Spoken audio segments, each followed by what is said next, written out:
Bonjour. Nous avons vu précédemment en cours que des molécules ayant un carbone asymétrique ou des molécules qui étaient chirales avaient des stéréoisomères. L'objectif aujourd'hui va être de déterminer les relations entre deux molécules, les relations de stéréoisomérie entre deux molécules. Donc nous allons à chaque fois comparer deux molécules. Le premier objectif va être de déterminer si ces deux molécules sont identiques ou pas.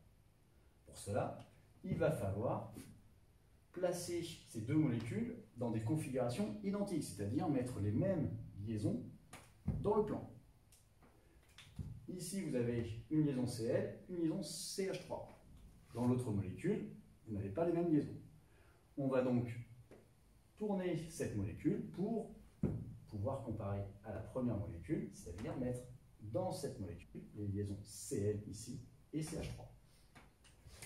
La première chose que l'on va faire, on va donc basculer la première molécule, la molécule 2, pardon, pour obtenir le Cl en haut. On va donc basculer cette molécule à un angle de 120 degrés. Je prends le Cl et je le fais basculer pour que le Cl soit en haut. Je vais donc avoir le Cl en haut, mon carbone, ma liaison H, la teste ici.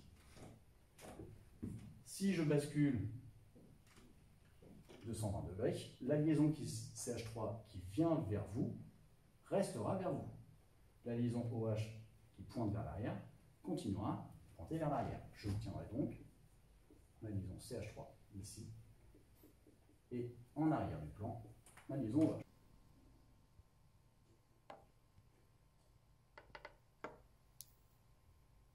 Maintenant, je n'ai toujours pas ma liaison CH3 dans le plan.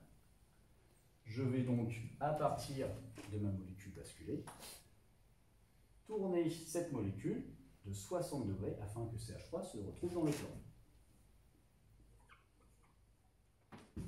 Je vais obtenir Cl ici, C. Mon CH3 va être maintenant dans le plan. Le OH qui pointait vers l'arrière va toujours pointer vers l'arrière, mais de l'autre côté. Le H qui était dans le plan va s'approcher vers vous.